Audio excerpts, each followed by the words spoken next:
become Islamic mosques with the addition of minarets. And so I put the word minaret on here so you would know. It's the tower. And these minarets still stand today as it's the museum. They just, when they converted it to the museum, they weren't, some people are nice and they don't destroy antiquity. And some people are like, down with this, and they destroy things. Icons. Ms. Herky's going to talk about it a lot, but I just thought I'd throw in the vocab word. The word for God in art used for prayer. Iconographers, people who made this, read Bible passages and they painted as prayer. So they're meditating on, for God so loved his only son. And they're saying it over and over and over, and they're reproducing this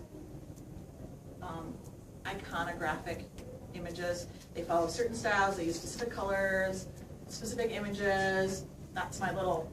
And people still do this today. Yes. They still create icons. There's a priest in Hastings that has gone through the process of creating an icon, and it is a huge, huge process with a lot of prayer involved in it. So Byzantine Empire, they consider themselves Romans. They think of themselves as Roman people who live in the East. So what do we have for similarities? The Pantheon, which, if I were you, I'd know the data, and Hagia Sophia, the dome, the way that they create the dome. And the first dome actually on Hagia Sophia, I love that we got to see the whole clip yesterday, because what was the fault in the beginning that caused that dome to fall down in the earthquake that they fixed? It was too short. It was too short. Little domes like this are not stable. They had to increase the pitch so that it puts more force on those supporting, I'm going to call them walls. So it drives the force into the ground. Whereas if it goes like this, it doesn't drive the force into the ground and it's unstable. Also, they have the arches, dome I mentioned. They had forums. Remember I showed you the forum on the map. What's a forum used for?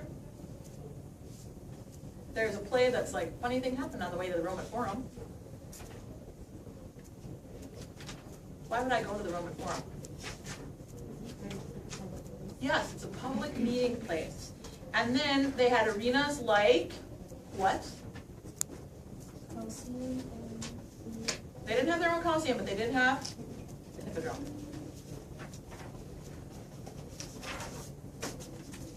You have religion.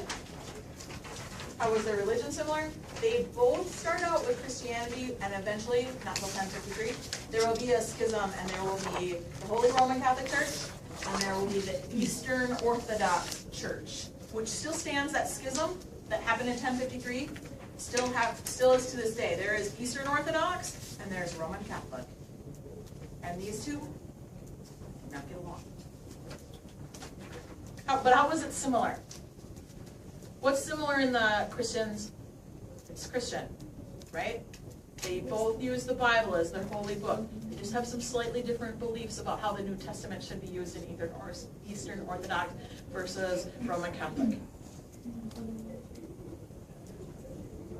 A lot of their religion iconography is the same. You know, check out your cross here, check out your cross here, the Eastern Cross. We talked about the Eastern Cross, didn't we, too? The Byzantine Empire, how was their government? Similar. I've got Augustus here. I've got Justinian here. Both of them are ruled by emperors who had absolute power. Augustus presided over the Pax Romana, and that's why I have him with the little. Plus, I love that little statue with the baby hooked up to him. Just amuses me. And then Justinian, he is the most famous of the Byzantine empires because he presides over the golden age of the Byzantine Empire. It is at its height, it is at its most powerful when Justinian is the leader. And the longest. He is the longest of those leaders. And now that you know the lifespan, you know why having a long, stable, one single ruler is so advantageous to a time period. The empire at its height. it's here, even though there are Visigoths here. In Italy at this time, there are Lombards, the Lombard region. You have the Bulgarian and the Slavic region. You have the Persians, you have the Arabs. It still has parts of northern Africa. You'll notice it's missing France and Germany, where it used to be, and it doesn't go all the way up to England anymore, that they're independent at this time period. They have their own tribal issues at this time period. It's at its height in 565 during Justinian's reign. Most of the lands surrounding the Mediterranean Sea. And then it declines in the 7th century because it lost Syria. The Holy Land. This is the time where Islamic people are coming in, and it's going to start the Crusades later on, where Crusaders are going to come from Western Europe as knights to try to take back the Holy Lands, but it starts the decline in the 7th century. And I have one slide that is totally out of order. It's my last one. It's supposed to be a couple slides ago, and I didn't notice. So what's their biggest contribution? They remain the protective barrier for or from Islamic invaders. They keep the Persian Empire and the Arab and the Turkish armies at bay. And where do they keep them away from? Europe. So the Turks are never able to invade and take over all of Europe because of the strength of the Byzantine Empire. They're also the reason that we still have classical learning and science that reemerges in the Renaissance, because they're the protector, basically, of Roman and Greek thought. And then here's my slide that's totally out of order. That should have been, like 4 ago. This third method, besides law and religion, was strong cities.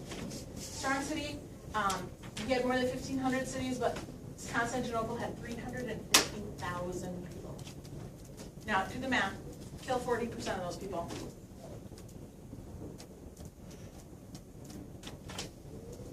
And how many people do you have left?